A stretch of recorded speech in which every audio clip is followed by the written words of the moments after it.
Selamat pagi Bapak Ibu, Saudara-saudari yang terkasih dalam Tuhan Yesus Kristus. Selamat datang di dalam kebaktian pemberkatan dan peneguhan nikah Gereja Reform Injili Indonesia. Hari ini, Sabtu 20 September 2025, Gereja Reform Injili Indonesia akan melangsungkan pemberkatan dan peneguhan nikah antara Kevin Kurniawan dan Teresia. Perlu disampaikan bahwa pasangan yang akan menikah pada hari ini telah mengikuti kelas pembinaan pranikah sebanyak 11 kali, mengikuti konseling pribadi dengan hamba Tuhan sebanyak 3 kali, dan juga telah diumumkan sebanyak 3 kali berturut-turut di dalam Warta Jemaat Gereja Reform Injili Indonesia. Kita akan segera memulai kebaktian ini. Kita persilakan Pendeta Jimmy Pardede untuk memimpin kebaktian pada hari ini.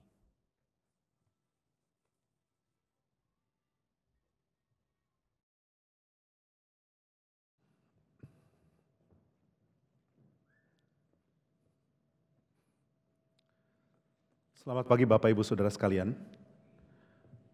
Hari ini kita akan bukan saja menyaksikan pernikahan antara Kevin dan Teresia, tapi kita juga melihat sebuah tanda bersatunya gereja Tuhan dengan Kristus, Sang pemilik jemaat yang menebus jemaat dengan darahnya dan yang disatukan melalui peristiwa kedatangan Dia kedua kali nanti. Jadi perjumpaan antara pengantin pria dengan pengantin wanita menjadi tanda bertemunya Sang Kristus dengan gerejanya. Kita akan sama-sama mengikuti kebaktian pemberkatan dan peneguhan nikah hari ini. Saya mengundang kita sama-sama bangkit berdiri untuk mengikuti seluruh prosesi masuknya pengantin. Yang pertama saya mempersilahkan untuk pengantin pria dan pihak keluarga masuk ke dalam ruangan dan menempati tempat yang sudah ditentukan. Saya persilakan.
Kita sama-sama mengikuti prosesi masuknya pengantin wanita dengan didampingi oleh ayahnya, berjumpa dengan pengantin pria. Saya persilahkan.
Siapakah yang akan menyerahkan saudari Teresia kepada saudara Kevin Kurniawan untuk disatukan di dalam pemberkatan nikah suci ini?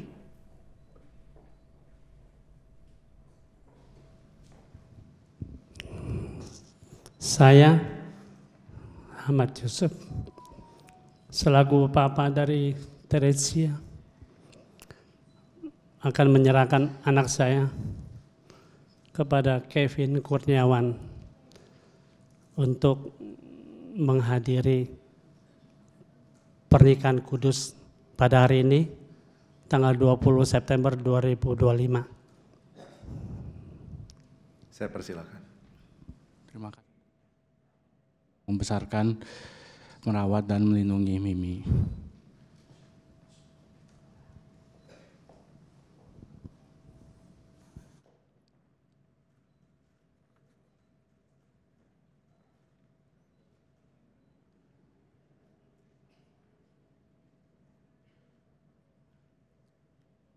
Silakan ke tempat di depan kursi.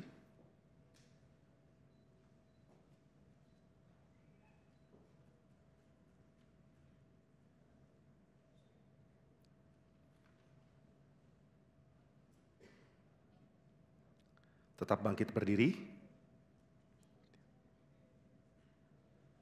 Kita semua bangkit berdiri. Terpujilah Allah dan Bapa Tuhan kita Yesus Kristus yang dalam Kristus telah mengaruniakan kepada kita segala berkat rohani di dalam sorga. Kebaktian, peneguhan dan pemberkatan nikah atas saudara Kevin Kurniawan dan saudari Teresia pada hari ini. Kita buka di dalam nama Bapa, Putra dan Roh Kudus. Amin. Mari kita sama-sama memuji Tuhan, kita nyanyikan Oh God Beyond All Praising. Kita nyanyikan setiap bait dari lagu ini, ada 2 dan kita akan masuk ke dalam doa pembukaan setelah kita menyanyikan kedua bait lagu ini. Mari kita pujikan Oh God Beyond All Praising.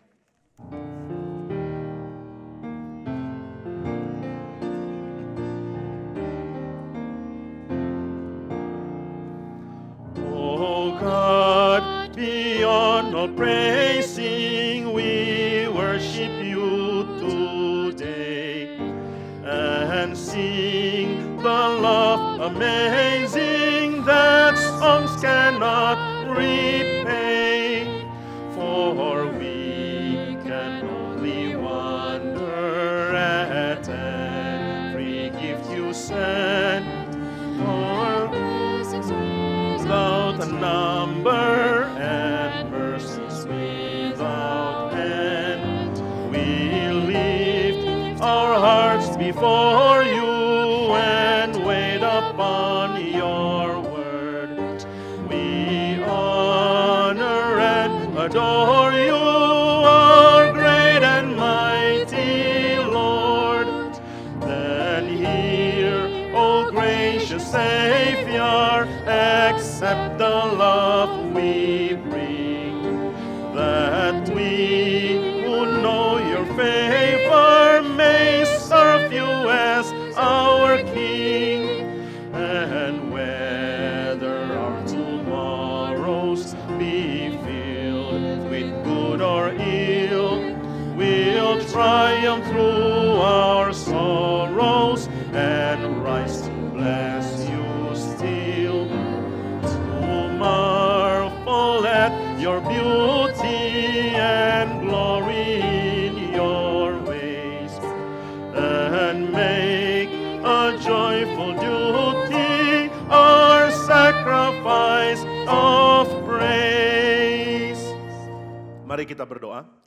Bapa di surga, sungguh kami memuji Engkau, sebab kebaikan-Mu melampaui segala hal yang dapat kami pikirkan. Engkau merancangkan hal-hal yang begitu indah dan agung dari tengah-tengah keadaan yang kacau dan rusak. Kami bersyukur karena ternyata meskipun kehidupan kami sudah hancur karena dosa, Tuhan tetap mau mengangkat kami. Di dalam kebaikan-Mu lah kami hidup kembali, dan di dalam belas kasihan, anugerah dan berkat-Mu lah kami menikmati kelimpahan yang Tuhan berikan di dalam Yesus Kristus. Terpujilah nama-Mu ya Tuhan, sebab kebaikan-Mu menghidupkan kami, kebaikan-Mu memberikan pengharapan kepada kami, kebaikan-Mu memberikan kepada kami kondisi dan keadaan yang melampaui apa yang kami patut dapatkan. Di dalam kebaikan-Mu kami mau bersyukur dan kami mau memuji nama-Mu. Berkatilah seluruh kebaktian, peneguhan dan pemberkatan nikah hari ini. Berkati Kevin dan Mimi. Biarlah di dalam anugerah Tuhan, kedua anak-Mu ini terus berjalan dan menikmati kelimpahan demi kelimpahan dari berkat Tuhan. Kiranya Tuhan berkenan memberkati, bukan saja pemberkatan yang satu kali ini, namun seluruh kehidupan yang dibangun di atas pemberkatan ini. Peliharalah cinta kasih, peliharalah kesetiaan, peliharalah kekudusan, peliharalah segala yang Tuhan perkenan mau diberikan ke tengah-tengah keluarga yang akan dibentuk melalui pemberkatan ini. Di dalam nama Tuhan Yesus kami berdoa. Amin. Silakan duduk saudara sekalian. Mari kita terus bersyukur dan memuji Tuhan. Mari kita nyanyikan lagu Oh Perfect Love. Kita nyanyikan lagu ini di dalam ketiga baitnya, kita pujikan bersama.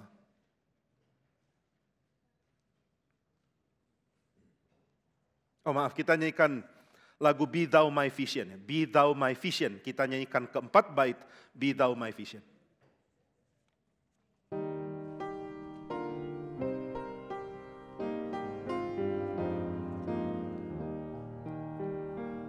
Be Thou my vision, O Lord of my heart.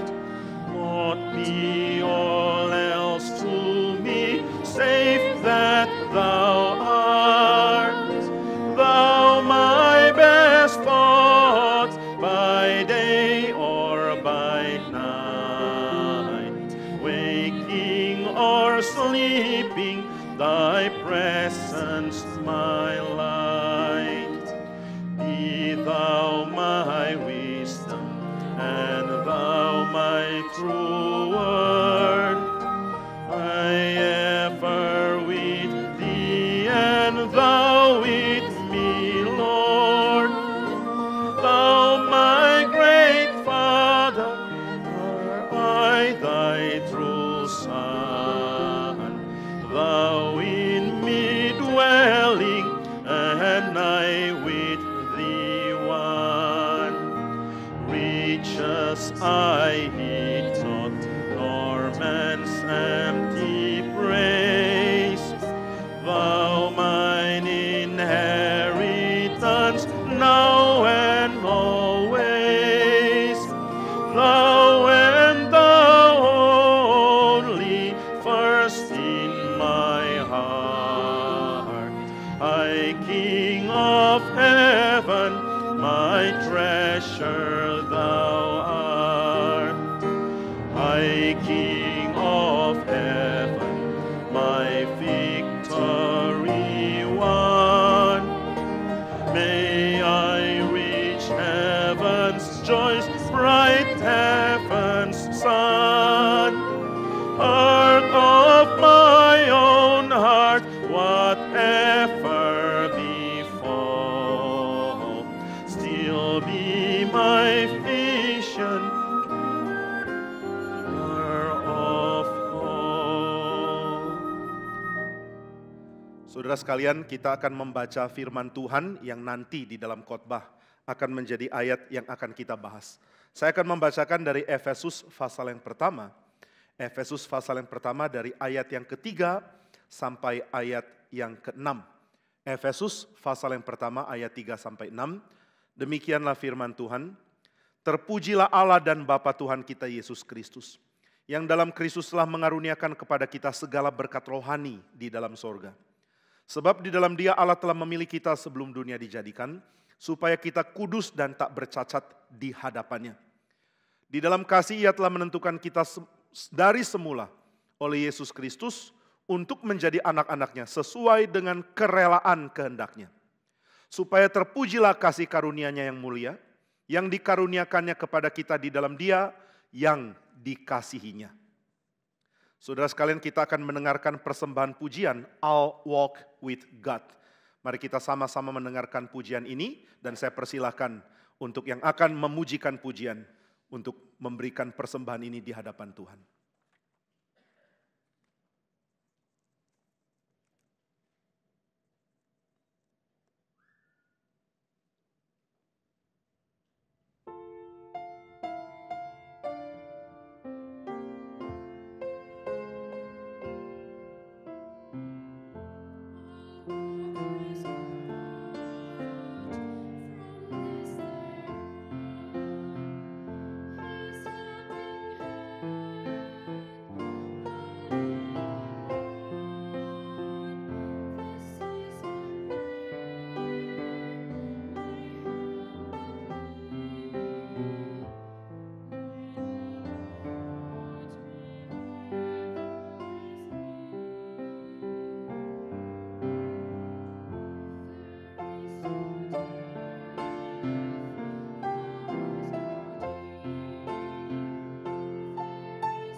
Kita bersyukur untuk janji yang kita dengarkan dipujikan dengan sangat indah, bahwa kita akan sama-sama berjalan di hadapan Tuhan, bersama dengan Tuhan.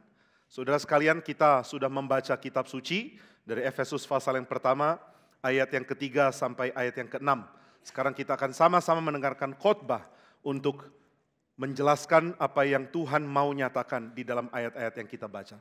Sebelumnya mari kita sekali lagi berdoa. Bapa di surga, kami bersyukur karena Tuhan adalah Allah yang menyatakan kepada kami keindahan dari rancangan-Mu. Rancangan yang sudah Tuhan siapkan sebelum kami ada. Dan rancangan yang akan Tuhan jadikan nyata ketika kami sudah ada di dalam Kristus. Kami bersyukur karena di dalam Tuhanlah semua yang Tuhan siapkan menjadi indah dan limpah. Kami senantiasa menantikan ini di dalam iman kepada Tuhan. Tapi tanpa iman kepada Tuhan, kami terus-menerus mencari bagaimana mempunyai kehidupan yang limpah di luar Tuhan, dan kami tidak menemukannya. Biarlah Tuhan menolong kami untuk mengerti betapa hampa dan kosongnya kehidupan di luar Tuhan, dan betapa indahnya janji Tuhan, sehingga kami mau hidup di dalamnya untuk menikmati Kristus yang adalah penggenapan janji Tuhan. Kiranya Tuhan tolong kami mengerti apa yang Tuhan siapkan dan rancangkan di dalam kehidupan kami. Dalam nama Tuhan Yesus kami berdoa. Amin.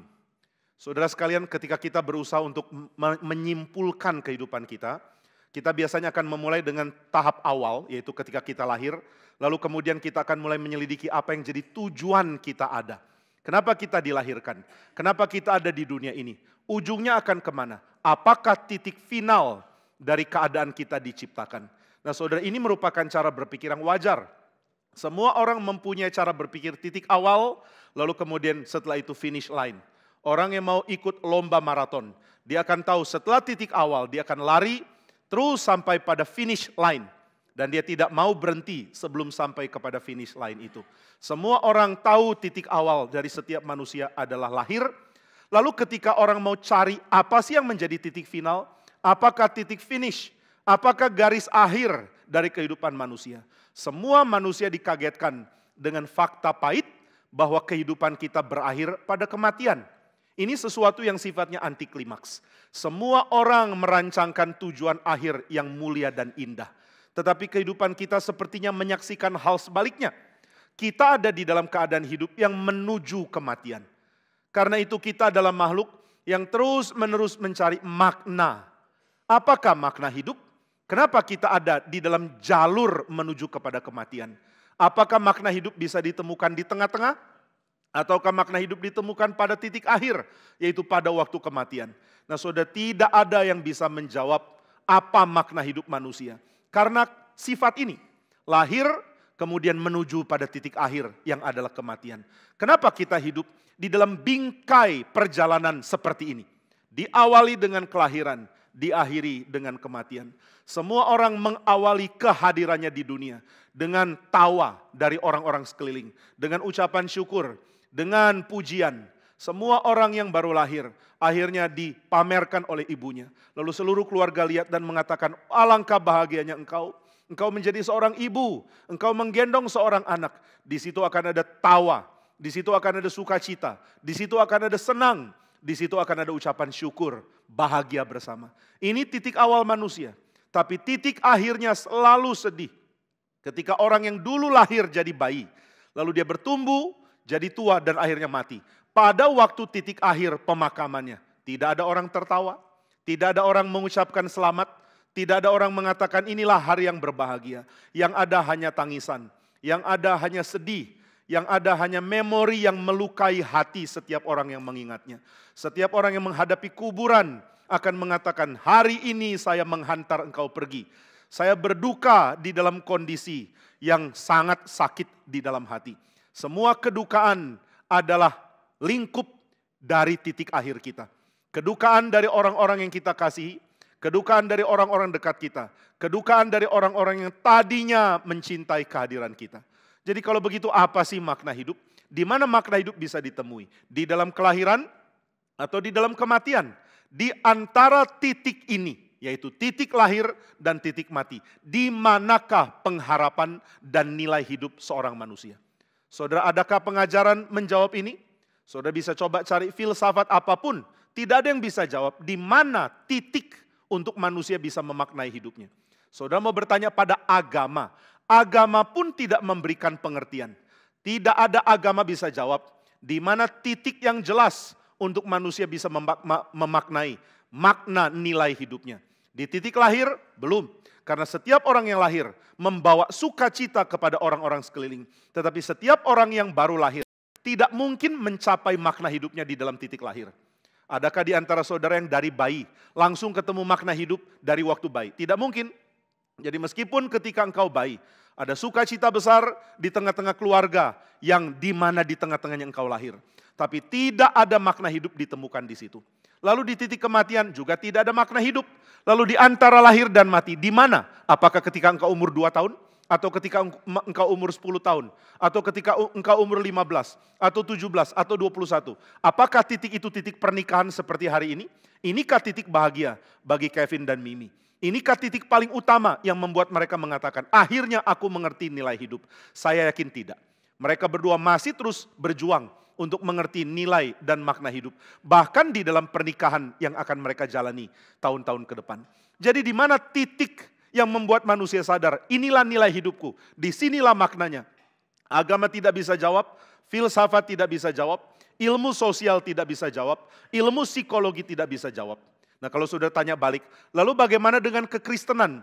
Bagaimana kekristenan menjawab pertanyaan ini? Saya akan mengatakan kalimat yang bikin saudara kaget.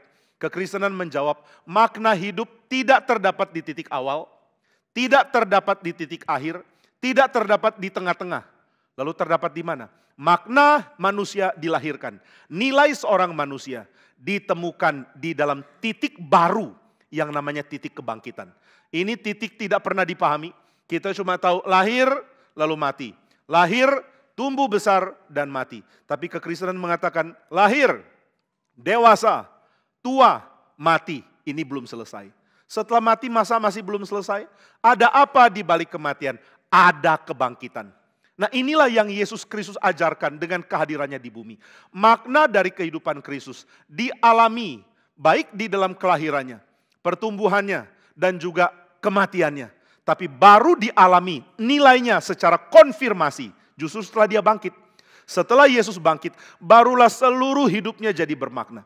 Paulus mengatakan, jika Yesus Kristus tidak bangkit, sia-sialah iman kita. Dan kita menjadi orang yang paling kasihan.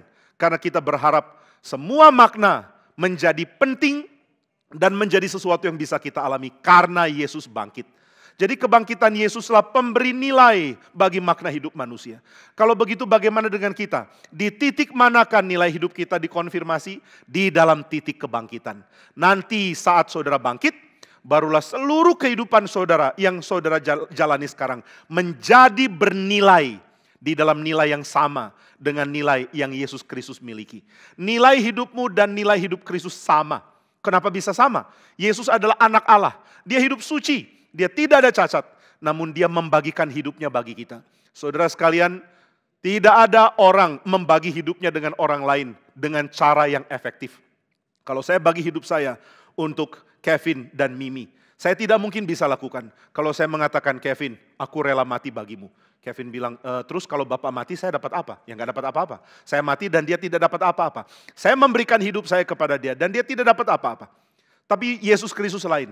Dia memberikan hidupnya bagi kita dan kita memperoleh bagian di dalam hidup dia. Kok bisa begitu? Karena dialah kepala umat manusia yang kedua. Ini ditulis di dalam surat Roma pasal yang kelima. Kepala umat manusia yang pertama adalah Adam.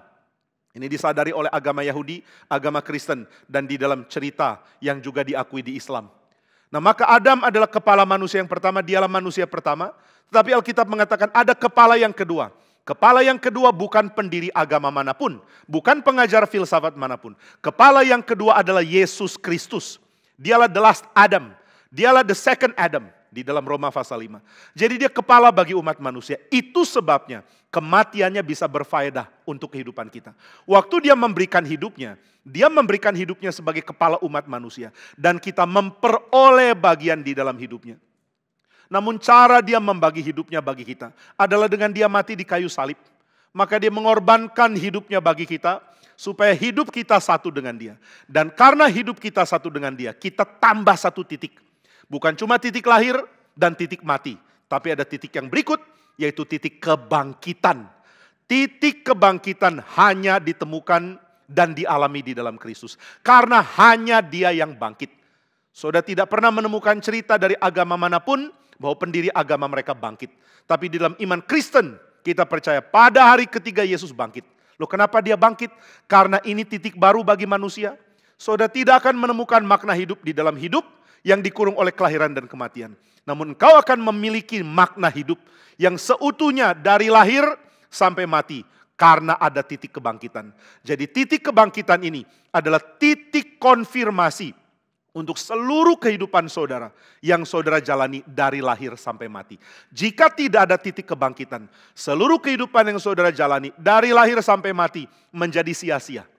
Kenapa menjadi sia-sia?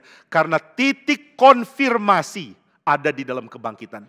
Saudara, titik konfirmasi ini sangat penting. Saudara menjalani kuliah dari tahun pertama, semester 1, semester 2. Lalu setelah itu lanjut tahun kedua, semester 3, semester 4. Terus sampai semester yang terakhir. Saudara, kalau tidak ketemu titik konfirmasi, segala yang saudara jalani menjadi sia-sia. Tapi begitu saudara menemukan titik konfirmasi, pernyataan lulus dari institusi di mana saudara belajar, maka seluruh tahun-tahun saudara belajar terkonfirmasi. Maka saudara bisa mengatakan, saya adalah seorang yang sudah lulus karena dinyatakan lulus oleh institusi ini. Nah, saya terus lupa, Kevin belajar apa dulu ya? Teknik sipil. Jadi sudah dapat gelar teknik sipil. Nah, kenapa bisa dapat gelar teknik sipil? Karena ada konfirmasi. Dia lulus kan ya? Oh, untung saya nggak salah. Dia sudah lulus. Kalau dia tidak lulus, dia mengatakan, saya sarjana teknik sipil. Kamu kuliah di mana? Di ITB. Oh, kamu kuliah di ITB? Iya. Saya kuliah di sana selama 4 tahun, 8 semester. Wah, kamu lulus di tahun keempat itu? Oh enggak, saya belum lulus. Loh, kenapa belum lulus? Karena ada tahap terakhir saya enggak lakukan. Apa itu tahap terakhir enggak dilakukan? Yaitu ujian tugas akhir. Waktu ujian tugas akhir, saya pilih untuk liburan ke Bali. Ini contoh ya, kamu enggak lakukan itu. Saya pilih untuk pergi liburan ke Bali. Tapi enggak apa-apa, saya sudah jalani kuliah 4 tahun. Saya sudah jalani 8 semester. Saya sudah ikut setiap kelas. Enggak bisa, kamu bukan sarjana teknik sipil. Loh, kenapa bukan? Karena titik konfirmasinya kamu tidak dapatkan. Titik pernyataan, ya kamu lulus. Ketika kamu sidang tugas akhir, kamu nggak lakukan. Karena itu seluruh tahun-tahun kamu belajar, tidak mungkin memberikan kamu gelar sarjana teknik sipil. Loh, tapi aku udah belajar 4 tahun loh. Masa sih nggak direken? Masa sih tidak diperhitungkan? Tidak bisa. Engkau bukan sarjana teknik sipil. Kenapa bukan? Karena titik konfirmasi tidak engkau alami. Saudara menjalani hidup dari lahir sampai mati. Lalu saudara setelah mau mati mengatakan, puji Tuhan saya sudah jalani hidup dengan setia. Tuhan akan bilang, kalau tidak ada titik kebangkitan, nggak ada konfirmasi. Loh, jadi apa yang aku lakukan dalam hidup? Aku pernah tolong orang, aku pernah membangun rumah, aku pernah kerja baik-baik, aku pernah membangun bangsa, aku pernah tolong orang lain, aku menolong anak-anakku, aku pelihara mereka, aku jadi bapak yang baik, aku jadi ibu yang baik, aku jadi paman yang baik, atau apapun lah. Saya sudah jalankan hidup dengan baik. Tapi Tuhan bilang gak bisa, tidak ada titik konfirmasi. Di mana titik konfirmasi? Titik konfirmasi adalah kebangkitan. Loh, mana bisa saya bangkit? Mana bisa orang bangkit? Yang ada adalah lahir, setelah itu mati. Tapi Tuhan mengatakan titik konfirmasi yaitu kebangkitan. Hanya mungkin di dalam Kristus yang bangkit. Maka ini pertanyaan penting sekali. Sudahkah saudara memiliki kepastian bahwa saudara akan punya titik konfirmasi ini? Apakah saudara ada di dalam Kristus yang bangkit atau tidak? Jika tidak, maka engkau menjalani hidup tahun demi tahun dengan segala ups and downs, dengan segala berkat dan juga kesulitan, dengan sia-sia. Sia-sia, percuma menjalani hidup. Ini dikatakan oleh Salomo di dalam kitab Pengkhotbah. Kesia-siaan dari kesia-siaan, segala sesuatu kesia-siaan belaka. Sia-sia saya menumpuk harta. Sia-sia saya menambah pengetahuan di dalam otak. Sia-sia saya membangun masyarakat. Sia-sia saya menjadi berkat bagi semua orang. Karena toh saya akan mati dan pekerjaan yang saya lakukan akan hilang di dalam kematian saya. Tapi saudara sekalian, Paulus di dalam 1 Korintus 15 ayat 58 mengatakan tidak sia-sia. Di dalam kebangkitan Kristus seluruh yang kau kerjakan tidak sia-sia. Kenapa tidak sia-sia? Ada konfirmasi di dalam kebangkitan Kristus. Itu sebabnya siapa beriman kepada Kristus, dia akan menikmati konfirmasi dari segala perjuangan dan usahanya untuk hidup. Termasuk perjuangan Kevin dan Mimi untuk menjalani hidup. Nah kalau saudara bilang, Mimi siapa sih? Saya kayaknya datang ke kebaktian pemberkatan nikah Kevin dan Teresia. Teresia itu Mimi, orang yang sama. Mungkin kalau pagi jadi Mimi, sore jadi Teresia, saya nggak tahu yang mana. Nah intinya adalah pernikahan Kevin dan Mimi akan jadi pernikahan yang bermakna. Karena ada titik konfirmasi, yaitu kebangkitan Kristus. Konfirmasi pernikahan mereka bukan kehebatannya Kevin. Nanti kalau Mimi tanya, saya menikah sama Kevin, ini kita pernikahannya akan bagus atau enggak ya? Bagus atau enggak tergantung Kevinnya. Pokoknya kalau Kevinnya bagus, pernikahanmu bagus. Bukan tergantung Kevin. Oh kalau gitu tergantung Mimi. Bukan juga. Lalu kalau gitu tergantung siapa? Tergantung kebangkitan Kristus. Wah kalau tergantung kebangkitan Kristus, berarti kami nggak perlu ngapa-ngapain. Salah. Kebangkitan Kristus itu konfirmasi untuk usahamu. Kamu tetap harus berjuang. Kevin harus berjuang jadi suami yang baik. Jadi bapak yang baik di dalam anugerah Tuhan. Mimi harus berjuang jadi istri yang baik. Jadi ibu yang baik di dalam anugerah Tuhan. Perjuangan mereka harus ada. Tapi titik konfirmasi mesti ada. Berjuang, ya.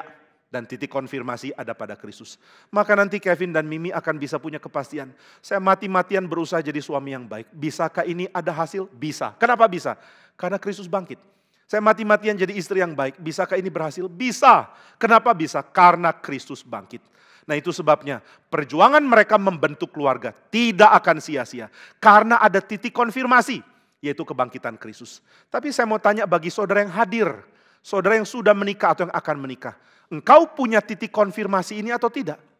Jika tidak, engkau memperjuangkan apa ya? Berusaha jadi suami yang baik, berusaha jadi ayah yang baik, berusaha jadi istri yang baik, berusaha jadi ibu yang baik, berusaha jadi pegawai yang baik, berusaha jadi bisnismen yang baik, berusaha jadi orang baik, tetapi tidak ada titik konfirmasi. Kehidupanmu akan sia-sia, menguap dan ditelan oleh kematian. Ini menyedihkan sekali.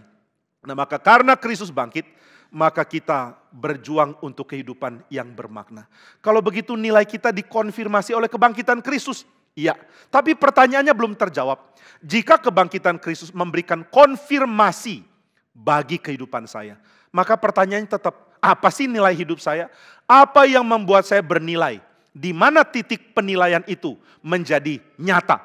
Kalau Kristus memberikan konfirmasi, maka tolong jawab, apa makna nilai hidup manusia? Saudara, di dalam ayat yang kita baca, dikatakan bahwa nilai hidup manusia ada di dalam kekudusan di hadapan Tuhan. Ini jelas di dalam ayat yang keempat. Sebab di dalam Dia Allah telah memilih kita sebelum dunia dijadikan, supaya kita kudus dan tak bercacat di hadapannya. Wah, berarti tujuan hidup kita dan nilai sejati ada di dalam kekudusan dan keadaan tidak bercacat. Kalau gitu mari berjuang, mari jalankan hidup yang suci. Mari jalankan hidup kudus. Tapi sebelum kita berjuang menjalankan hidup kudus, mari mengerti dulu apa sih hidup kudus itu. Saudara, hidup kudus di dalam ajaran Alkitab dibagi dua tahap. Tahap pertama adalah tahap status. Engkau diberikan status menjadi kudus. Nah ini diberikan oleh Tuhan di dalam anugerahnya. Engkau menjadi kudus secara status, meskipun belum kudus secara realitas. Kita masih berdosa, kita masih bisa jatuh di dalam kedagingan dan hawa nafsu. Tapi kita sudah punya status kudus. Kenapa status diberikan dulu, baru kemudian kita berjuang hidup kudus? Karena Tuhan tidak mau perjuangan kita adalah untuk mendapat status. Status itu diberikan oleh Tuhan. Saudara, adakah di sini yang mendapatkan status karena perjuangan sendiri? Saya yakin tidak. Apakah status saudara yang diperjuangkan itu status yang asli? Bukan. Kalau engkau perlu berjuang lalu mendapatkan keadaan, itu bukan status. Status sejati diberi oleh Tuhan. Maka saudara menjadi manusia. Saudara tidak berjuang untuk jadi manusia. Saudara sudah lahir manusia. Siapa di sini yang sebelum lahir ditanya dulu sama Tuhan, kamu mau lahir jadi manusia atau mau jadi bebek? Saudara bilang manusia dong, mana mau saya jadi bebek. Kalau gitu berjuang supaya jadi manusia. Kamu harus berjuang, kamu harus berlomba, kamu harus mati-matian supaya bisa jadi manusia. Enggak ada. Kita semua lahir sudah manusia. Kevin lahir manusia, bukan bebek. Langsung manusia. Kamu bisa jadi manusia karena berjuang bagaimana ya? Dari dulu udah manusia kok. Dia jadi manusia karena Tuhan yang beri, itu status. Dia tidak berjuang untuk jadi manusia. Nah maka status menjadi manusia itu diberi oleh Tuhan. Dan status menjadi manusia benar, ini pun diberi Tuhan. Gak ada orang bisa memperjuangkan ini. Aku mau berjuang jadi manusia yang benar, gak bisa. Semua orang dapat status jadi manusia karena Tuhan. Semua orang dapat status jadi manusia benar juga karena Tuhan. Maka lupakanlah mimpi engkau berjuang jadi orang benar. Enggak mungkin Itu status diberikan oleh Tuhan. Setelah status diberikan, baru kita berjuang menjadi orang benar. Baru kita berjuang di dalam kekudusan. Nah maka status diberikan dulu, baru setelah itu kita mesti hidup sesuai dengan status kita. Saudara, ketika Kevin diterima, atau Kevin terus contohnya, Mimi deh. Mimi dulu studi apa ya? Hubungan internasional di? Oke, dia mahasiswi hubungan internasional. Dia menjadi mahasiswi setelah lulus atau setelah diterima di tahun pertama? Setelah diterima di tahun pertama kan? Waktu dia diterima, engkau mahasiswi di Universitas Presiden sebagai mahasiswi hubungan internasional. Dia sudah jadi mahasiswi momen dia diterima. Tapi dia belum lulus. Apakah dia sudah mahasiswi? Iya. Kalau gitu otomatis pengetahuan dia miliki. Tidak, dia mesti belajar. Status sudah ada, tapi kemudian setelah itu tindakan menyusul. Status diberikan dulu, baru setelah itu kehidupan kita menyusul. Nah kita diberikan hidup status sebagai orang kudus. Status di dalam Kristus. Baru setelah itu berjuang. Kamu sudah orang yang dikuduskan. Berjuanglah supaya kamu benar-benar kudus. Bagaimana sih cara berjuang? Saudara, Alkitab mengatakan cara berjuang pun Tuhan yang berikan sarananya. Saya mau berjuang untuk hidup kudus. Tuhan yang kasih sarananya. Dan salah satu sarana yang paling penting adalah keluarga. Kenapa Kevin dan Mimi menikah? Jawabannya satu, karena Tuhan mau pakai pernikahan mereka untuk menguduskan mereka berdua. Untuk menguduskan anak-anak yang akan Tuhan berikan kepada mereka. Ini adalah keluarga yang akan Tuhan bentuk untuk menguduskan mereka yang ada di dalamnya. Oh berarti Kevin dan Mimi sudah kudus? Sudah. Kenapa bisa kudus? Karena mereka di dalam Kristus. Apakah mereka otomatis menjalani hidup yang kudus? Belum tentu. Terus bagaimana dong? Sudah dapat status, masa hidupnya tidak kudus? Mereka perlu sarana dari Tuhan untuk menjalankan hidup kudus. Ini yang disebut dengan means of grace. Ini yang disebut dengan sarana anugerah. Mereka mendapatkan sarana dari Tuhan untuk dibentuk di dalam kekudusan. Termasuk pernikahan. Pernikahan adalah sarana yang Tuhan berikan untuk menguduskan hidup saudara sekalian. Maka kalau mau menikah jangan salah alasan ya. Kenapa menikah? Karena usia sudah mendesak. Kenapa menikah? Papa mama sindir-sindir terus. Kenapa menikah? Tiap kali ikut pesta nikah ditanya kapan nyusul. Capek ditanya kapan nyusul. Sudahlah nikah saja. Kenapa nikah? Alkitab mengatakan karena ini adalah cara Tuhan untuk membentuk kami berdua. Saya dan calon saya akan dibentuk di dalam pernikahan. Supaya saya menjadi orang yang kudus dan tak bercacat. Sesuai dengan yang Tuhan mau berikan kepada saya. Nah maka Kevin dan Mimi menikah supaya mereka makin dikuduskan oleh Tuhan. Lalu bagaimana pernikahan bisa menguduskan? Saudara, semua yang Tuhan berikan untuk menguduskan itu mempunyai keunikan masing-masing. Yang tidak mungkin diganti oleh yang lain. Gereja adalah sarana untuk menguduskan. Tempat engkau bergaul, tempat engkau kerja, tempat engkau bermasyarakat. Ini pun adalah sarana yang Tuhan berikan untuk menguduskan. Demikian juga pernikahan. Pernikahan adalah sarana yang Tuhan berikan untuk menguduskan kita. Dan pernikahan punya keunikan yang tidak terdapat di dalam hal lain. Pernikahan memberikan kekudusan dengan memberikan ketenangan dari sebuah rumah, home. Pernikahan identik dengan adanya tempat yang kita sebut home, rumah. Kenapa home bisa disebut home? Saudara, home itu lain dengan house. House adalah rumah tempat tinggal. Home adalah suasana yang dibangun di dalamnya. Mereka bisa punya house, belum tentu bisa punya home. Mereka bisa punya bangunan rumah, belum tentu ada suasana home di dalamnya. Saudara, ketika saya masih kecil, ada hiasan yang digantung di tembok rumah saya. Di hiasan itu ada tulisan yang mengatakan, wherever you are, I am home. Gitu ya. Dimanapun kamu berada, saya ada di rumah. Maksudnya, wherever you are, bukan I am home. Wherever you are, that place is home. Dimanapun kamu berada, tempat itu adalah rumah. Nah di dalamnya, di tengah dari hiasan ini itu ada tempat foto. Jadi kita bisa taruh foto siapapun di situ. Nah di situ ditaruh foto papa dan mama saya, lalu di bawahnya ditulis wherever you are. Maksudnya dimanapun mereka berdua ada. I call that place home. Saya sebut tempat itu rumah. Itulah home. Nah kami ini anak-anak nakal ya. Kami lihat foto itu ada foto mama papa. Kadang-kadang kami ganti. Kami ganti dengan foto misalnya foto anjing kami. Wah papa marah sekali waktu itu. Kami nggak merasa itu penghinaan, itu cuma iseng kok. Saya ganti dengan foto anjing kami. Wherever you are, I call it home.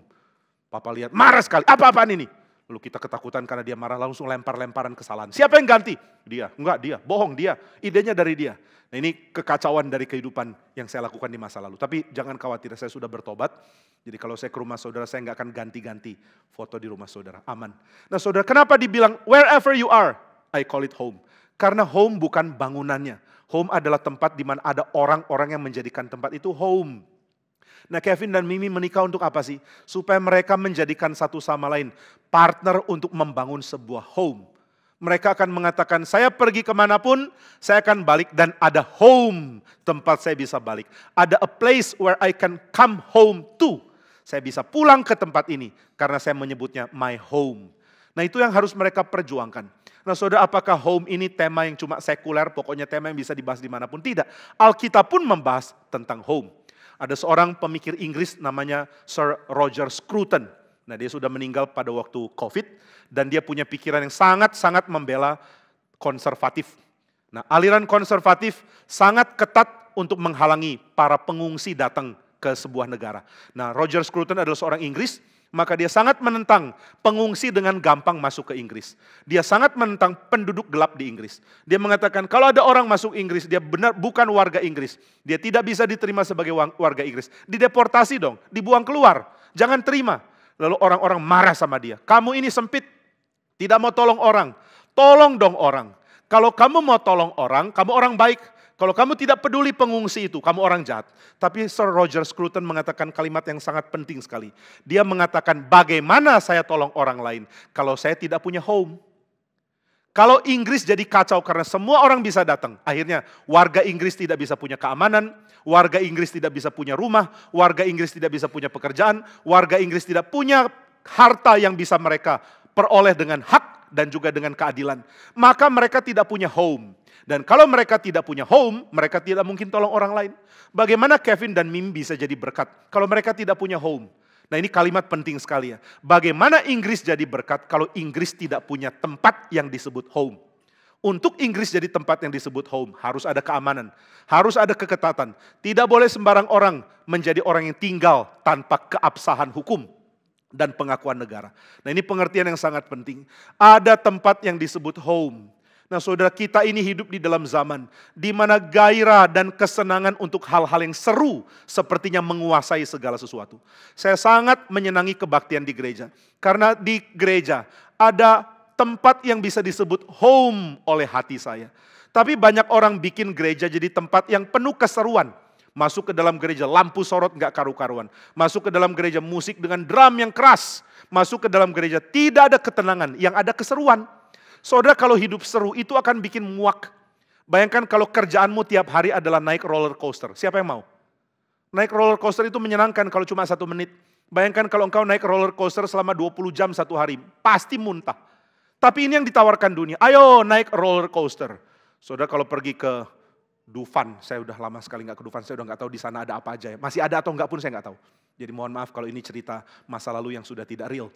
Lalu saudara mengatakan, aku mau naik roller coaster. Lalu saudara naik roller coaster, seru. Bisa muter, bisa jalan dengan kecepatan tinggi, lalu berhenti. Wah, seru ya. Lalu saudara turun, saudara mesti rasa ya. Waktu saudara turun, ada perasaan seru, tapi kemudian muncul perasaan lega. Nah, perasaan lega ini apa? Perasaan lega roller coasternya sudah berhenti. Saya pernah ikut dengan papa saya, waktu saya masih kecil, di Dufan itu ada yang namanya kora-kora. Saya nggak tahu masih ada kora-kora atau udah tenggelam. Nah, itu kora-kora kapal yang ayun-ayun luar biasa, ayunnya besar sekali. Saya takut, saya lihat, wih ayunnya kok sampai begitu. Saya bilang nggak mau. Papa saya bilang, wah nggak boleh penakut, ayo berani. Laki-laki harus berani. Saya bilang, ya sudahlah terpaksa. Papa saya seorang militer ya, dia latih saya harus berani. Akhirnya kami naik, lalu kemudian mulai berayun. 1-2 ayunan pertama seru sekali. Lama-lama papa saya yang mulai pusing. Nah, dia yang suruh naik, ayo berani. Saya bilang, oke. Sekarang dia yang pusing, saya mulai kesenangan. Saya senang sekali, lagi. Papa udah bilang, kapan berhenti. Dia mulai muak, mulai mual dengan kora-kora yang gak berhenti-berhenti. Akhirnya berhenti, kita semua turun, dia sudah pusing. Cuma bisa duduk menahan muntah. Saya tanya, papa kenapa? Papa saya bilang, mau muntah. Lalu saya bilang ke papa harus berani. Laki-laki harus berani. Ayo, papa bilang, berani sih berani, tapi mau muntah. Saya gak takut, cuma mau muntah. Nah, saudara bayangkan kalau naik kora-kora selama 20 jam, mati kita. Tapi kita maunya keseruan seperti itu. Gereja dibikin bukan jadi tempat home for our faith. Bukan rumah bagi iman kita, tapi tempat hiburan. Tempat hiburan bagi iman. Lalu imanmu rumahnya di mana? Saudara, kalau gereja semua penuh dengan hura-hura, saya mau tanya, imanmu rumahnya di mana? Di mana engkau bisa mengatakan kepada imanmu, this is the place I called home. Saudara, nggak ada orang rumahnya itu kayak diskotik ya. Lampu sorot di mana-mana, ada drumnya, kemudian suara hingar-bingar di mana-mana. Nggak akan ada yang tahan punya rumah seperti itu 24 jam. Nah maka saudara, dunia kita mengatakan, ayo hidup dengan seru, hidup dengan teriakan. Tetapi ketika keseruan berakhir, saudara akan rasa lega. Akhirnya berakhir. Saya tidak mau seperti ini terus. Akhirnya ada ketenangan. Akhirnya saya punya hati berlabuh di sebuah tempat yang saya bisa sebut rumah. Nanti hari ini, ketika hari ini Kevin dan Mimi akan menikah. Mereka akan harus berjuang untuk membuat rumah tangga mereka menjadi home. Dan di dalam home itu tidak perlu terlalu banyak keseruan. Kevin tidak perlu mempunyai wujud seperti seorang foto model. Ya nggak apa-apa juga kalau iya. Kemudian Mimi harus menjadi perempuan paling cantik dengan dandanan paling mahal. Kenapa? Supaya rumah ini menjadi heboh. Nggak perlu. Yang diperlukan di situ adalah ketenangan, kedamaian, dignitas, dan kesucian. Sebuah rumah perlu kedamaian, sebuah rumah perlu keadaan yang tentram, sebuah rumah perlu kondisi suci, dan di dalam sebuah rumah perlu ada dignitas hidup. Di dalam sebuah rumah tidak perlu ada keseruan. Maka saudara, mari kita belajar hal ini. Kita terlalu banyak ditipu dengan seru. Ayo kita cari liburan tempat seru, di mana kita bisa memicu adrenalin kita, menjadi orang pencari adrenalin, nanti mengalami adrenalin rush, lalu kemudian ingin dipuaskan dengan segala hal yang sifatnya seru. Sudah pernah coba bungee jumping, sudah pernah coba skydiving, sudah pernah coba cave diving atau apapun namanya. Wah, ini bikin orang mati loh kalau dialami terus-menerus. Bayangkan kalau di dalam rumah tangga mereka, pagi-pagi Kevin bangun langsung dibilang Mimi, sekarang loncat tinggi, sekarang bungee jumping, sekarang terjun payung. Kevin mati muda, pasti. Tapi mereka harusnya membangun sebuah rumah, sebuah tempat di mana keduanya bisa mengatakan, kalau saya mengalami kepenatan di luar, saya punya tempat yang saya bisa sebut home. Nah, disinilah kekudusan akan dibentuk, disinilah kekudusan akan ditingkatkan, disinilah sarana keluarga Tuhan pakai. Nah, itu sebabnya kalau mau ada pernikahan yang baik, baik suami maupun istri mesti mempunyai kengototan untuk memperjuangkan hidup di dalam kestabilan. Stabil dalam apa? Stabil di dalam kerendahan hati. Stabil di dalam kekudusan. Stabil di dalam dignitas. Stabil di dalam ikut Tuhan. Stabil di dalam mencari hal yang suci. Bukan melemparkan hawa nafsu. Nah, inilah yang harus diperjuangkan. Itu sebabnya di dalam kitab suci dikatakan, Tuhan sudah menentukan kita untuk jadi kudus. Dan Tuhan menentukan kita dari semula di dalam Kristus untuk menjadi anak-anaknya. Bagaimana anak-anaknya dibentuk? Lewat sebuah keluarga. Biarlah keluarga Kevin dan Mimi menjadi keluarga di mana hati mereka punya rumah.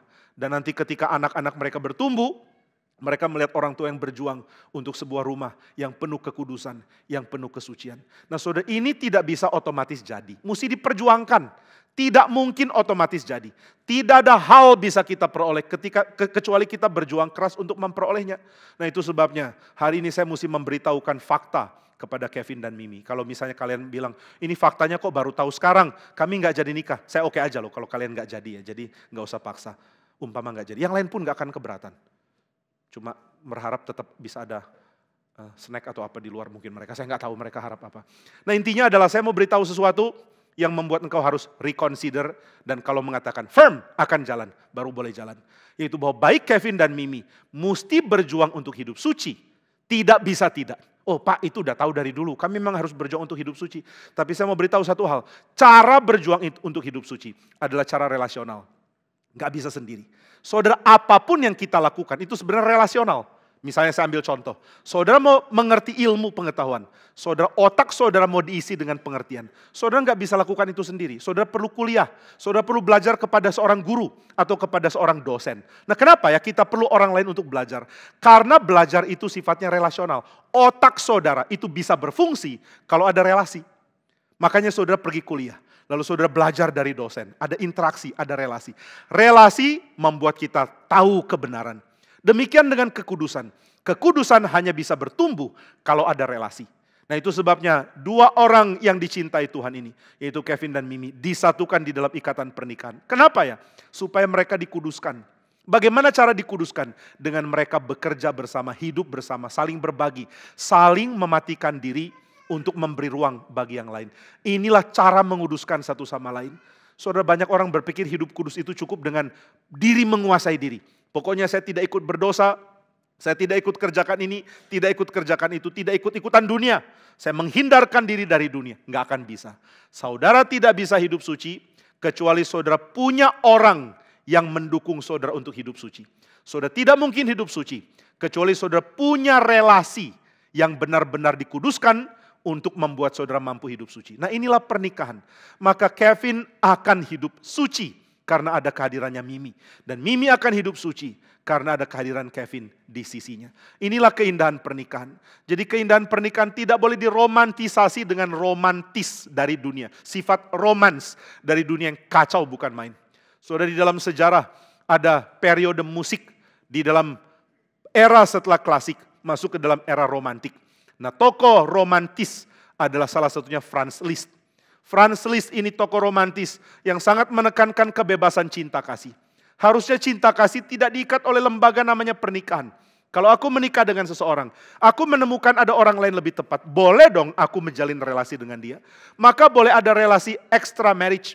Ada relasi di luar pernikahan. Karena kami bebas. Cinta kasih tidak terbelenggu oleh lembaga buatan manusia. Cinta kasih tidak dikurung oleh segala hal yang membuat manusia terikat dan akhirnya tidak bisa mengekspresikan kebebasan itu. Maka Liszt ini banyak punya hubungan terlarang dengan perempuan lain, termasuk istri-istri bangsawan. Nah, dia berani sekali ya. Dia ini orang yang sangat tampan. Dia kalau main piano bikin perempuan-perempuan mau pingsan. Nah, dia suka hisap cerutu. Sambil main piano sambil hisap cerutu. Kalau cerutunya sudah pendek dia buang. Begitu cerutu dibuang, perempuan cakar-cakaran rebutan cerutunya. Jadi dia sangat dikagumi. Begitu di dalam konser dia melihat ada perempuan yang dia kagumi. Dia suka, nah ini perempuan cantik. Dia lirik perempuan itu, setelah konser dia bisa tidur dengan perempuan itu. Ini laki-laki sangat-sangat jahat hidupnya. Tapi dia pernah mempertimbangkan mau jadi biarawan. Dia satu saat pernah mau bertobat. Dia mengatakan, saya mau tinggalkan hidup saya mau jadi biarawan. Tapi nggak jadi-jadi, balik lagi ke dosanya. Nah, saudara, dia hidup sembarangan, dia hidup dengan siapapun dia mau. Lalu orang marah sama dia, kenapa kamu hidup seperti ini? Kenapa ganggu istri orang lain? Kenapa hidupmu ngawur seperti ini? Dia mengatakan karena cinta itu harusnya bebas. Cinta tidak bisa dikurung oleh struktur dan oleh lembaga yang dibuat oleh manusia. Nah, ini dia. Akhirnya dia punya seorang anak perempuan yang dia sayang. Anak perempuan ini dia sangat kagumi. Kemudian dia juga punya murid, namanya adalah Richard Wagner. Richard Wagner adalah musisi yang sangat dia sayang. Ini muridku. Dia dekat sekali dengan Richard Wagner dan Richard Wagner banyak dipengaruhi oleh Franz Liszt. Lalu Richard Wagner ini mulai lirik anaknya Liszt yang sudah menikah. Anaknya Liszt sudah punya suami, dilirik sama muridnya Liszt yaitu Richard Wagner. Lalu Richard Wagner mulai goda anaknya Liszt. Akhirnya anaknya Liszt meninggalkan suaminya. Lalu pergi bersama dengan Richard Wagner. Menjadi orang yang tinggalkan kesetiaannya. Meninggalkan suaminya demi pergi dengan Richard Wagner. Waktu Liszt tahu ini dia marah sekali. Dia panggil anaknya, kenapa kamu tinggalkan suamimu untuk pergi dengan Richard Wagner? Dia marah, dia panggil Richard Wagner. Kenapa kamu rebut anakku dari suaminya? Richard Wagner cuma bilang, loh katanya cinta bebas. Liszt baru tahu bebas itu merusak. Tidak ada keteraturan, tidak ada pengendalian diri. Tidak ada perasaan hormat kepada pernikahan, itu merusak. Nah, saudara, biarlah keluarga menjadi tempat di mana suami dan istri dan anak-anak yang Tuhan berikan di tengah-tengahnya merasakan keamanan. Keamanan dari kesetiaan, keamanan dari pengampunan, keamanan dari pertobatan, keamanan dari kekudusan, keamanan dari panggilan balik Tuhan. Kalau ada dosa, biar itu disucikan di dalam sebuah pernikahan. Kalau ada kecenderungan yang menyimpang, biar itu disucikan di dalam sebuah pernikahan. Maka Kevin perlu Mimi untuk hidup suci. Mimi perlu Kevin untuk hidup suci. Supaya mereka punya rumah tangga. Di mana mereka bisa sebut di sini, my heart is at home. Di sini jiwa saya ada di dalam sebuah rumah yang aman. Rumah yang setia, rumah yang penuh cinta kasih. Rumah yang ada penerimaan ulang setelah ada kejatuhan dalam dosa. Asal ada pertobatan. Di dalam rumah ini saya mengerti Tuhan sedang memanggil jiwa saya untuk find rest. Untuk akhirnya bisa punya ketenangan. Nah, biarlah keluarga kita pun menjadi keluarga sedemikian. Sehingga orang bisa mengatakan di tengah keletihan hidup di dalam dunia. Ada tempat yang saya sebut home. Di mana di dalamnya jiwaku finds rest. Nah, kiranya Tuhan memberkati Kevin dan Mimi berjuang untuk pernikahan yang suci. Saling menolong satu sama lain di dalam anugerah Tuhan. Apakah mereka akan berhasil? Saya bisa menduga mereka akan penuh dengan kegagalan. Nanti Kevin bilang, Bapak negatif amat sih. Bukan negatif, ini fakta. Mereka akan penuh kegagalan, mereka akan berusaha bangkit, mereka akan berusaha memperbaiki diri mereka. Mereka akan gagal, tapi mereka akan saling menerima kembali. Mereka akan punya kesulitan, tapi mereka akan saling mengampuni. Mereka punya kesulitan, tapi kasih dan juga kesetiaan kepada Tuhan akan menolong mereka. Lalu saudara tanya, jadi apa jaminannya bahwa perjuangan mereka membentuk rumah tangga yang baik akan berhasil? Jaminannya ada di dalam titik konfirmasi tadi, kebangkitan Kristus. Jika mereka sudah percaya kebangkitan Kristus, segala yang mereka perjuangkan di dalam pernikahan mereka tidak akan sia-sia. Inilah yang kita bisa pastikan. Maka Kevin dan Mimi, saya tidak bisa janjikan apa-apa dan kamu pun nanti berjanji. Hanya di dalam anugerah Tuhan janjimu akan dipenuhi. Tapi saya beritahukan satu hal, jika engkau beriman kepada Kristus yang bangkit, perjuanganmu membentuk sebuah home di mana hati kita menemukan rest yang sejati. Tidak akan sia-sia. Jika Tuhan mempercayakan anak-anak di dalam keluarga kalian, anak-anak itu pun akan menemukan true rest di dalam home yang kalian bentuk. Tidak akan sia-sia karena Kristus sudah bangkit. Beriman kepada Dia, jadilah orang Kristen yang cinta Tuhan. Jadilah orang Kristen yang menikmati pengampunan Tuhan. Jadilah orang Kristen yang menghargai setiap kesempatan yang Tuhan berikan. Dan jadilah orang Kristen yang yakin di dalam kebangkitan Kristus. Titik konfirmasi satu-satunya. Segala usaha saya tidak akan sia-sia. Tuhan memberkati kalian, Tuhan memberkati kita semua. Mari kita berdoa. Bapa di surga, kami bersyukur karena Kristus sudah bangkit. Di dalam Dia kami menemukan konfirmasi bahwa nilai hidup kami tidak terdapat di dalam diri, tapi di dalam kebangkitannya. Karena titik konfirmasi ini sudah kami miliki, maka kami ingin berjuang untuk hidup yang penuh dengan nilai, yaitu hidup yang dikuduskan oleh Tuhan. Tuhan berkatilah supaya kehidupan kami dikuduskan dengan adanya pernikahan yang baik. Dengan adanya kesucian di dalam hidup yang ditolong dan ditopang oleh relasi pernikahan yang baik. Tuhan tolong Kevin dan Mimi dan tolong kami semua mempunyai relasi pernikahan yang membuat kami mempunyai tempat di mana rest yang sejati, ada damai yang sejati bisa diperoleh di tengah-tengah dunia ini. Kiranya Tuhan tolong kami, kiranya Tuhan tolong Kevin dan Mimi. Tuhan yang berkati dan pimpin senantiasa. Di dalam nama Tuhan Yesus, kami berdoa dan bersyukur. Amin. Baik saudara sekalian, sekarang kita akan masuk ke dalam peneguhan nikah gerejawi. Saya akan membacakan dasar pernikahan Kristen dan juga membacakan tujuan pernikahan Kristen bagi Kevin dan Mimi. Dan setelah itu saya akan menanyakan janji nikah kepada kedua mempelai. Saya mengundang kedua mempelai untuk bangkit berdiri dan saya akan membacakan dasar pernikahan Kristen. Demikianlah dasar dan tujuan pernikahan Kristen menurut GRII. Perintah dan syarat pernikahan. Saudara Kevin Kurniawan dan saudari Teresia saat ini di hadapan Allah Tritunggal dengan disaksikan oleh jemaatnya, saya selaku hamba Tuhan akan meneguhkan pernikahan saudara berdua. Oleh karena itu dengarkanlah firman Tuhan. Tidak baik kalau manusia itu seorang diri saja, aku akan menjadikan penolong baginya yang sepadan dengan dia. Ini diambil dari Kejadian pasal yang kedua, ayat 18, juga ayat 21 dan 22. Dengan demikian Allah lah yang berinisiatif untuk mengadakan pernikahan. Sebagaimana firman-Nya dalam Matius 19 ayat 5 dan 6, laki-laki akan meninggalkan ayah dan ibunya dan bersatu dengan istrinya, sehingga keduanya menjadi satu. Demikianlah mereka bukan lagi dua, melainkan satu. Karena itu apa yang telah dipersatukan Allah tidak boleh diceraikan manusia. Sekarang saya membacakan tujuan pernikahan. Yang pertama, Allah menghendaki agar setiap keluarga Kristen memancarkan kasih Kristus di tengah dunia melalui kesaksian hidup dan pelayanan keluarga saudara. Oleh sebab itu, hendaklah kamu penuh hormat terhadap pernikahan dan hidup di dalam kekudusan. Untuk itu adakanlah persekutuan dengan Tuhan setiap hari melalui doa dan membaca, serta merenungkan firman Tuhan bersama-sama. Hendaklah suami memenuhi kewajibannya terhadap istrinya, demikian pula istri terhadap suaminya. Istri tidak berkuasa atas tubuhnya sendiri, tetapi suaminya. Demikian pula, suami tidak berkuasa atas tubuhnya sendiri, tetapi istrinya. Nyatakanlah itu dalam hal saling mengasihi, saling memberi, saling mengampuni, dan saling melayani. Sebagaimana dinyatakan dalam Efesus 5 ayat 33. Kasihilah istrimu seperti dirimu sendiri, dan istri hendaklah menghormati suaminya.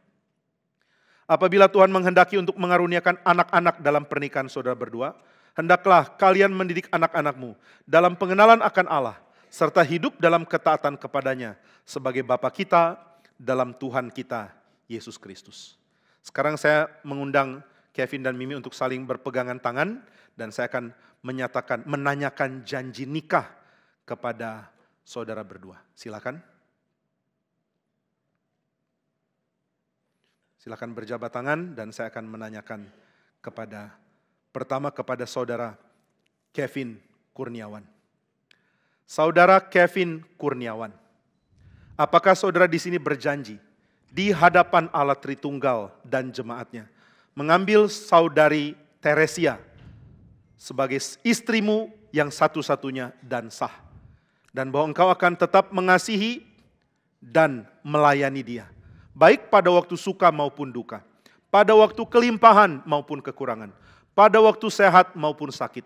Dan sebagai suami yang beriman akan memelihara dia dan tidak akan menceraikannya sampai kematian memisahkannya. Apakah saudara mau mengejar kekudusan dalam kehidupan bersama istrimu dan dalam segala hal menyatakan kesetiaan dan kepercayaanmu sebagaimana layaknya seorang suami yang beriman kepada Tuhan Yesus Kristus? Saudara Kevin Kurniawan, apakah jawabmu? Ya, dengan sungguh-sungguh dan segenap hatiku. Kiranya Tuhan yang sudah mendengar janji ini menguatkan engkau.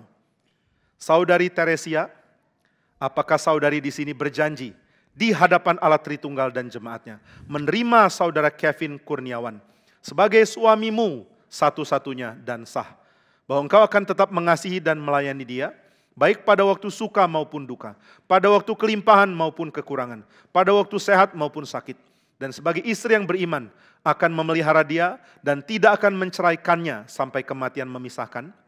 Apakah saudari mau mengejar kekudusan dalam kehidupan bersama suamimu dan dalam segala hal menyatakan kesetiaan dan kepercayaanmu sebagaimana layaknya seorang istri yang beriman kepada Tuhan Yesus Kristus? Saudari Teresia, apakah jawabmu?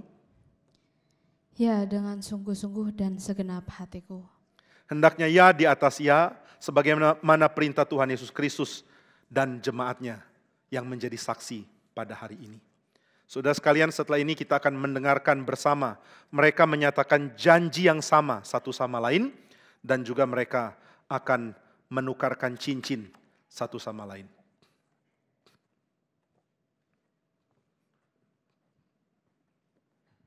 Silakan tolong cincinnya.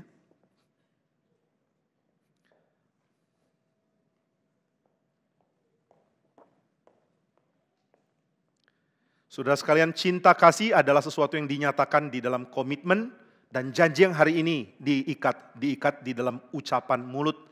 Tapi di dalam kekristenan ucapan mulut disertai juga dengan hal yang sifatnya fisik. Di gereja ada firman dan ada sakramen. Dan di dalam pemberkatan nikah ini ada janji yang diucapkan oleh mulut dan juga ada tanda yang bersifat fisik. Kita akan mendengarkan janji yang diucapkan dari Kevin kepada Teresia lebih dahulu. Saya persilakan.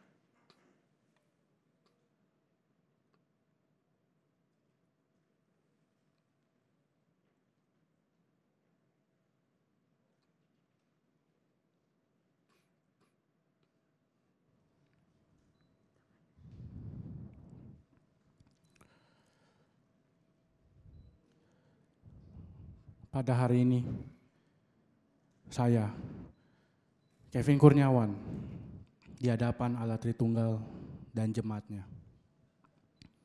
mengambil engkau, Teresia, sebagai istri satu-satunya dan sah, serta akan berjanji mengasihi, mendampingi, dan melindungi engkau dalam keadaan kelimpahan, kekurangan, sehat maupun sakit, serta tetap setia dalam keadaan apapun, sampai kematian memisahkan kita. Kiranya Allah Tritunggal menguatkan janji saya dan memampukan saya menjadi suami sebagaimana layaknya suami yang beriman kepada Tuhan Yesus Kristus. Cincin ini kuberikan kepadamu sebagai lambang cinta kasihku yang tak berkesudahan, serta tanda perjanjian yang telah kuikrarkan kepadamu di hadapan Allah Tritunggal dan jemaatnya. Sekarang kita akan mendengarkan janji nikah dari Teresia kepada Kevin Kurniawan. Saya persilakan.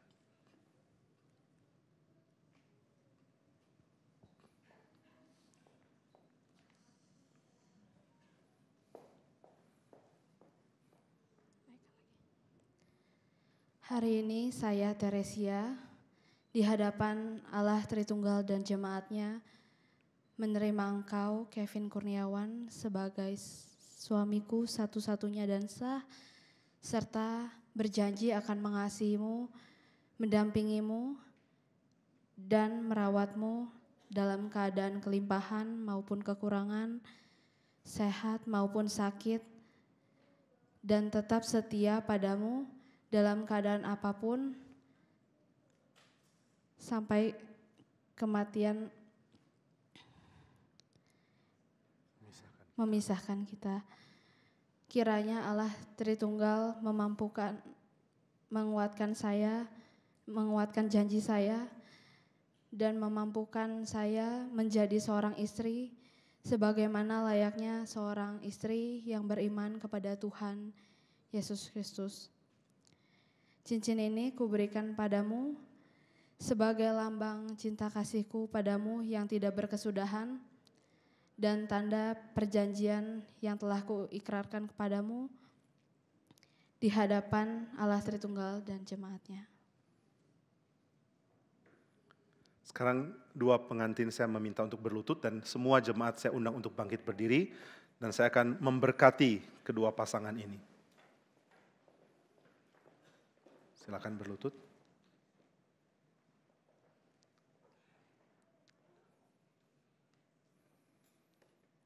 Untuk Kevin Kurniawan dan Teresia. Kiranya Allah Tritunggal, yaitu Bapa, Putra, dan Roh Kudus, yang telah memanggil kamu berdua oleh anugerahnya kepada nikah yang suci ini, menyatukan kamu dengan kasih setia, dan memberkati kamu sebagai pasangan suami istri yang sah. Kiranya Allah Bapa, sumber dari segala anugerah, senantiasa berkenan menghadapkan wajahnya kepadamu, dan memberimu kasih karunia-Nya yang melampaui segala akal. Kiranya Allah Anak, Gembala Agung yang telah mati dan bangkit itu, senantiasa menjadi gembala yang memimpin dan menyelamatkan keluargamu. Kiranya Roh Kudus, Roh kebenaran, dan penghibur yang agung itu, senantiasa menyertai, menghibur, menopang, dan menguatkan keluargamu untuk melakukan kehendak Allah di tengah-tengah dunia yang berdosa ini. Kiranya Allah Tritunggal yang setia berkenan untuk memenuhi kamu dengan segala anugerahnya, supaya kamu dapat hidup suci di hadapannya dalam kasih dan persatuan sepanjang umurmu. Amin. Sekarang silakan bangkit berdiri. Saya meminta silakan bangkit berdiri, saling berhadapan. Sekarang Kevin akan membuka cadar yang menutup wajah dari Teresia dan memberikan cium yang pertama setelah pemberkatan ini. Saya persilahkan.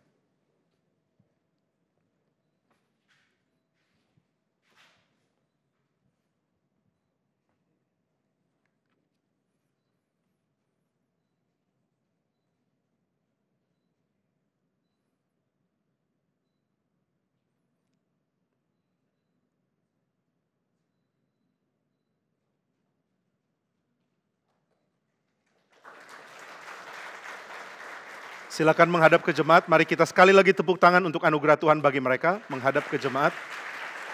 Saudara sekalian, sekarang Teresia ada di sebelah kanannya Kevin. Menandakan dia adalah satu-satunya orang utama di dalam kehidupan Kevin sampai kematian memisahkan mereka. Silakan duduk saudara sekalian. Sekarang kita akan mengikuti prosesi mereka menyalakan lilin, di mana lilin ini menjadi tanda bahwa mereka hanya dapat kekuatan dari anugerah Tuhan, dan yang tadinya dua menjadi satu di dalam pemberkatan ini. Setelah itu mereka akan menandatangani akte nikah gereja, menerima kitab suci dari gereja, memberikan persembahan sulung, dan juga memberikan penghormatan kepada orang tua. Mari kita saksikan bersama-sama.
Sidang Gereja Reform Injili Indonesia Kemayoran Pusat, Bapak Pendeta Stephen Tong, kemudian Penatua, Diaken, kami menyambut Kevin dan Teresia menjadi bagian dari GRI Pusat. Biarlah Alkitab yang diberikan ini menjadi dasar daripada hidup kalian mempertumbuhkan iman. Dan ingat bahwa kalian tidak sendiri. Kalian itu berada di dalam bagian daripada GRI Pusat. Kiranya Tuhan memberkati kalian seumur hidup kalian. Tuhan memberkati.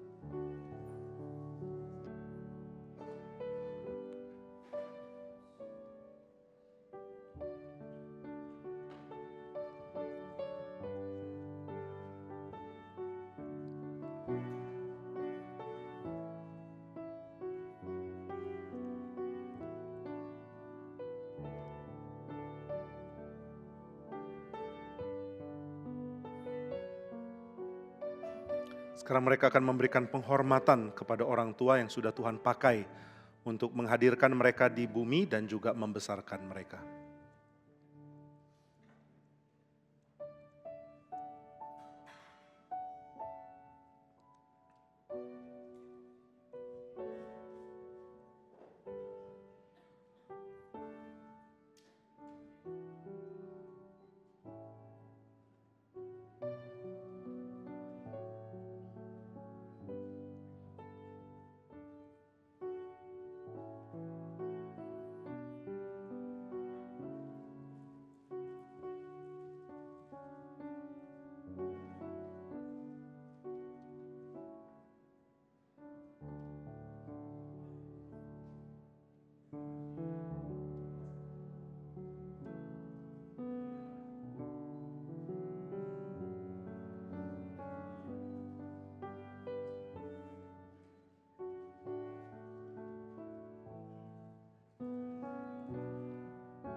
Puji Tuhan, kita sudah mengikuti seluruh prosesi baik pemberkatan dan peneguhan nikah untuk Kevin, Kurniawan, dan Teresia. Mari kita bersyukur kepada Tuhan dan mendoakan mereka. Mereka bagian dari gereja Tuhan dan pernikahan ini pun menjadi bagian di mana gereja Tuhan berbagian untuk menguduskan. Mari kita doakan dan mohon Tuhan memberkati mereka. Melalui pujian Oh Perfect Love, kita nyanyikan ketiga baitnya. Dan biar lagu ini mewakili doa kita bagi mereka untuk hidup di dalam kasih yang sejati. Mari kita nyanyikan Oh Perfect Love.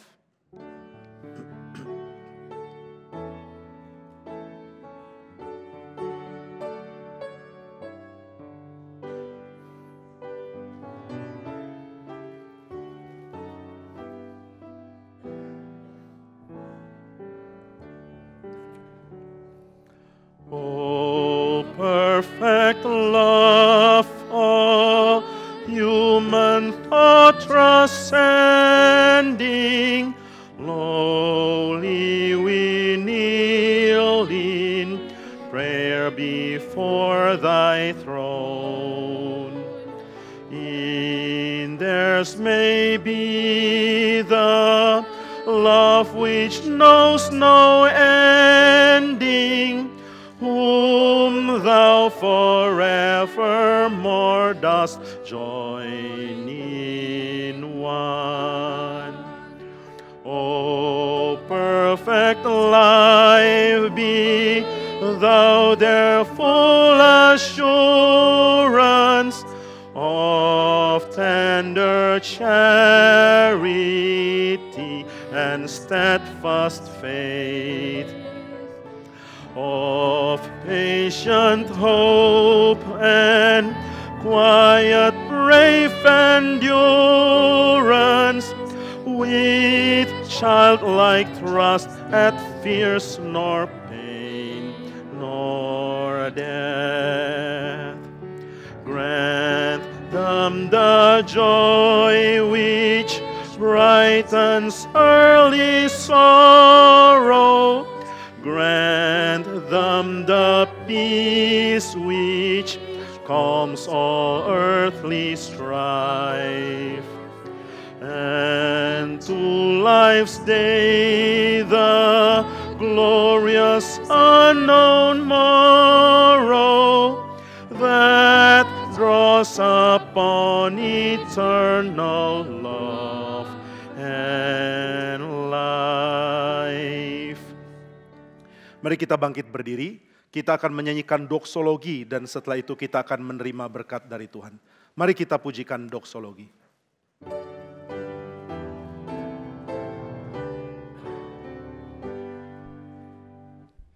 Puji Allah Bapa Putra, puji Allah Roh Kudus, ketiganya yang esa. Pohon selamat sumber berkat. Amin.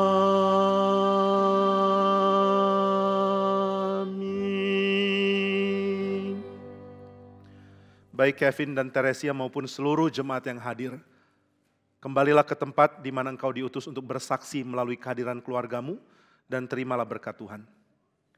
Tuhan memberkati engkau dan melindungi engkau. Tuhan menyinari engkau dengan wajahnya dan memberi engkau kasih karunia. Tuhan menghadapkan wajahnya kepadamu dan memberi engkau damai sejahtera. Kiranya kasih setia dari Yesus Kristus, kasih dari Allah Bapa dan persekutuan dengan Roh Kudus menyertai saudara sekalian sampai selama-lamanya. Amin. Amin.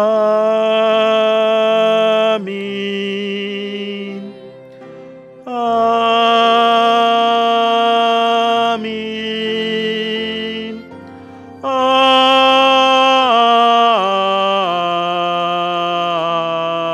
Amin.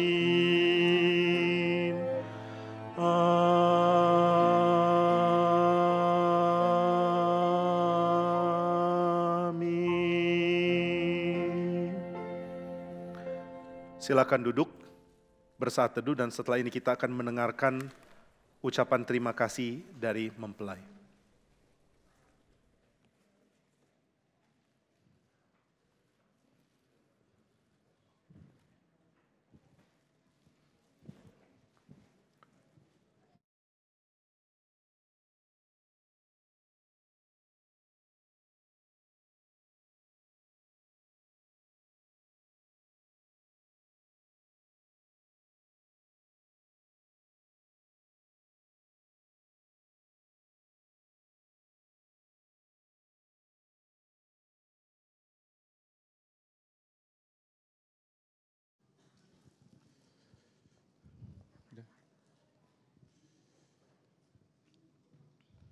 baik saya dan Teresia dari segenap hati kami mengucapkan terima kasih banyak pertama kepada Tuhan Yesus Kristus, lalu kepada Pak Pendeta, Penatua Liturgis, Pak Pendeta Stephen Tong, dan juga keluarga, serta jemaat dan para tamu, baik teman maupun rekan yang telah hadir dalam acara hari ini. Terima kasih banyak.